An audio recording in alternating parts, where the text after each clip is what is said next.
गुस्से से लाल हो उठे सीजेआई चंद्रचूड़। मणिपुर मुद्दे को लेकर कह दी बहुत बड़ी बात।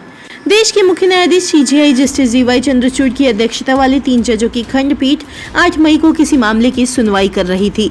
तभी बेंच के सामने एक वरिष्ठ वकील ने मणिपुर एनआईटी का मामला उठाया और उस पर त्वरित सुनवाई करने की मांग की, जिस पर सीजेआई ने कहा कि हाँ, मुझे सब याद है, भूला नहीं हूँ, मैं जल्द मामले को देखता हूँ।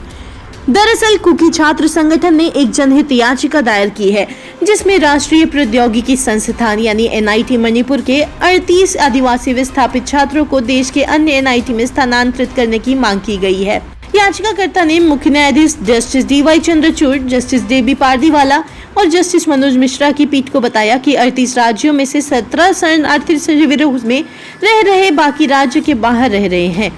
पिछली सुनवाई पर मार्च में ही सुप्रीम कोर्ट ने इस मामले में केंद्र को नोटिस जारी किया था, लेकिन इस पर अब तक कोई कार्रवाई नहीं होने से छात्र परेशान हैं।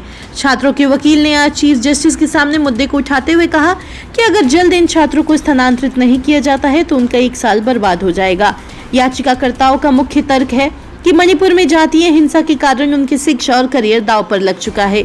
बता दें कि पिछले साल गैर जनजातीय मैतेई समुदाय को अनुसूचित जनजाति का दर्जा देने की 10 वर्ष पुरानी अनुशंसा पर सरकार को आगे की कार्रवाई करने के मणिपुर हाईकोर्ट के निर्देश के बाद मणिपुर में जातीय हिंसा भड़क गई थी। राज्य में कुकी और मैतेई जनजातीय समूहों के बीच खूनी और हिंसक झड़पें हुई थी, जिससे पूरा राज्य जल उठा था। सरकार ने एहतियातन कई संस्थानों और विश्वविद्यालयों को बंद करने का आदेश दिया था और वहां पढ़ रहे छात्रों को दूसरी जगह शिफ्ट करा दिया था।